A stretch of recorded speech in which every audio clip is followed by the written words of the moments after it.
We have an update on WWE scrapping PLEs, plus the latest on the Cody Rhodes lawsuit, and an Edge WWE return rumor killer, in case you needed one. It's all in the Cultaholic Wrestling news right now. So, TKO's Mark Shapiro spoke recently about moving away from the previous era of WWE in a multitude of ways. It's moving away from making it sort of family-facing tickets of more like higher-end ticket prices. Higher end's putting it lightly. Ever so lightly, ever so lightly. But also getting away from some of the older, more established PLE names. And this led to some fan speculation as to whether this would be the end of some of the staples of WWE history, WrestleMania, the Royal Rumble, SummerSlam. Could they be disappearing? Well, Favour Select gives us an update on that. Yeah, speaking to a WWE higher up, they said the belief is that it's primarily for other monthly events as opposed to, the big classic tentpole franchises that were thought could maybe disappear. Specifically, they said that Saudi Arabia isn't paying for WrestlePalooza, they're paying for WrestleMania, and the value of that name and brand is the reason for that. Spot on there, the fact that you need those temples, but I do worry that we're going to get rid of some of the other ones that people have a lot of emotional connection to. Like, for example, Money in the Bank. Yeah. People have a lot of connection to that because of how fun those pay-per-views are. If you get rid of that and replace it with something random, you don't have that historical connection to go, I'm going to buy a ticket to that show. Yeah, I think there was some speculation a while ago that Money in the Bank might go, but then also it's the idea that Money in the Bank is sort of part of that tentpole now to have that show every year. But we also have heard rumors and reports and innuendos that Paul Levesque isn't a fan of the Money in the Bank concept anyway. I couldn't tell with his booking off it. Who could have foreseen that? I mean, I really love the concept of it, but yeah, it does back you into a corner when it's every year, to be fair. Yeah. If it was something that happened maybe every other year or at different points, then maybe yes. When you're doing it every year, and then obviously when the women's Money in the Bank briefcase came in, you're doing it twice. So you're burning through a lot of the ideas very quickly for how you implement it. Yes. And I think that's probably why Paul, maybe other people have got burned out on it, and why maybe it was on the chopping block. I don't think it is right now. I don't think that one is right now. But we'll say goodbye to some of the B-level shows. Yeah, I mean, we've already said goodbye to a few of them. Hell in a Cell, that disappeared a couple of years ago, was replaced last year by Bad Blood. This year it was replaced by WrestlePalooza. That's a name that, obviously, that's a throwback to the ECW shows. No, Paul Levesque came up with that. He said so in the TKO meeting. He had a thought. He went, I'm going to WrestlePalooza. And everyone just went, that's a great idea, Hunter. Fightful Source, though, also reiterated on that point about WWE's hopes to turn WrestlePalooza into a marquee WWE event as a way of supplementing and making good for when a big show goes international. So going, hey, you might not get a WrestleMania because it's in Saudi, but you've got a WrestlePalooza.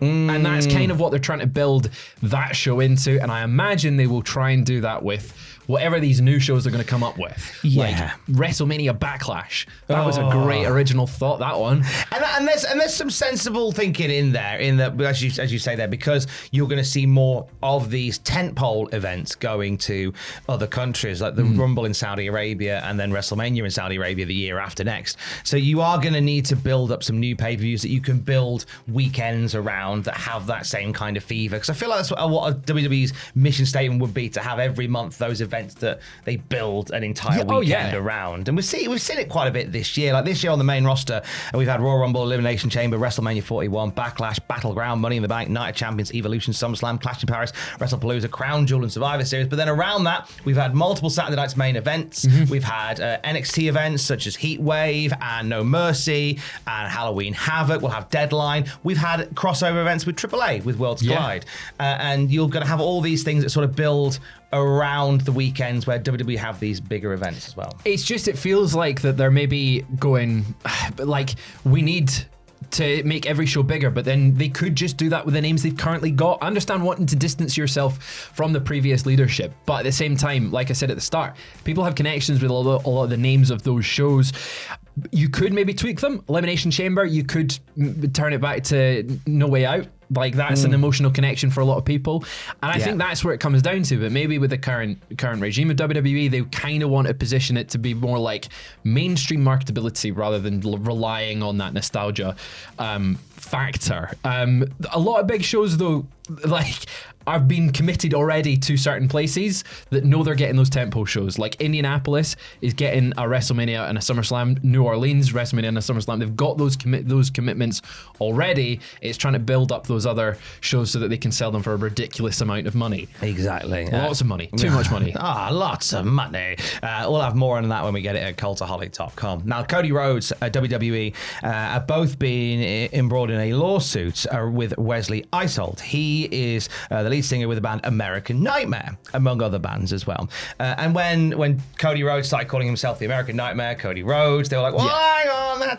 we came up with that. That's ours. So I tell you what, you keep that to wrestling, we'll keep that to music, so there's no confusion in the marketplace. But then when American Nightmare started popping up on merch and other things, that was where Mr. Isold went, whoa, yes. Sweet child of mine. No. They didn't get too happy, because I guess what a t-shirt is like that middle ground, because a lot of wrestling t-shirts look like band t-shirts. Yes, like, a lot of them look like it, especially like Cody's t-shirts could be band t-shirts when you've got American Nightmare labeled on it. So I can understand his concerns that it might be, you might get people wanting an American Nightmare band t-shirt and they're getting a Cody Rhodes t-shirt and he's losing out on income. But Brandon Thurston of WrestleNomics have said that the parties notified the court on Tuesday that they've agreed to resolve the case over the American Nightmare trademark, pending and drafting and execution of written settlement agreements. So they've settled.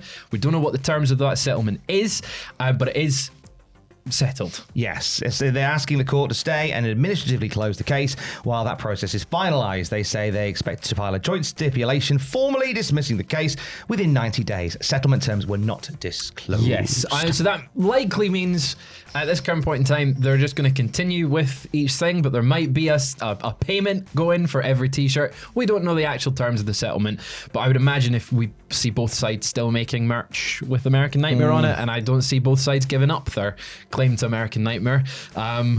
It's a case of legal stuff, and it's so fun to always talk about legal stuff. It's always good to talk about legal stuff. Trademarks. Let's talk about some wrestling stuff instead. Let's do it. Eddie Kingston. He's a good wrestler. He's a good wrestler. He returned to AEW recently, and he put out a tweet that suggests that his time away from AEW, because AEW guys still pick up a fair bit of indie work as well, that time is coming to an end. He said he's going to be taking on one indie booking a month until next November, and then he's going to effectively retire from the indie circuit and focus on AEW. I think it's really smart. Like, Eddie has been on the independent scene for 2 decades now. Like, he's been doing it a long time. He's now got a decent contract with AEW. He's constantly on TV when he's not, when he's not been injured. He's been on TV. He's used. He's well respected in the locker room. For the vast majority of people online, they like Eddie Kingston. I know there's some people that don't, but he's, he doesn't need to be taking all these independent bookings when he's got a guaranteed contract, and he can just preserve his health a bit, because he has had some injuries that have derailed his career. He doesn't need to be on independent shows every weekend. It doesn't, but it means that Eddie's matches on the indies are finite now, and I'm going to pull upon that power that I had a year or so ago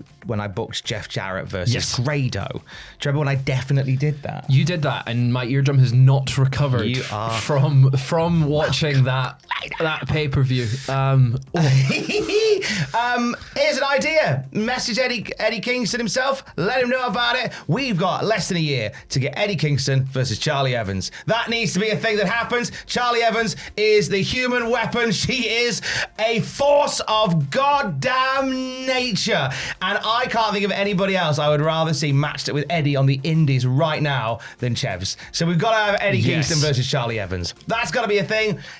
Badger Eddie Kingston all about it. Just do it. Do it. You coward. Just do it. Or Tom Campbell. Eddie Kingston versus Tom Campbell. No, we don't want that. We could have that one at the next Bloodsport. Oh, no. You want another Bloodsport booking? You could go back and you could have the match with Kingston. I was hoping that my best friend Josh Barnett would book me as a ring announcer rather than a competitor. You don't want a match with Eddie? No, but Charlie Evans does, and I want Charlie Evans to have a match with Eddie Kingston, and you do as well. That's got to be the thing that happens. It'd also be nice. Yeah. If we had Edge versus John Cena. Now, I know, and I know.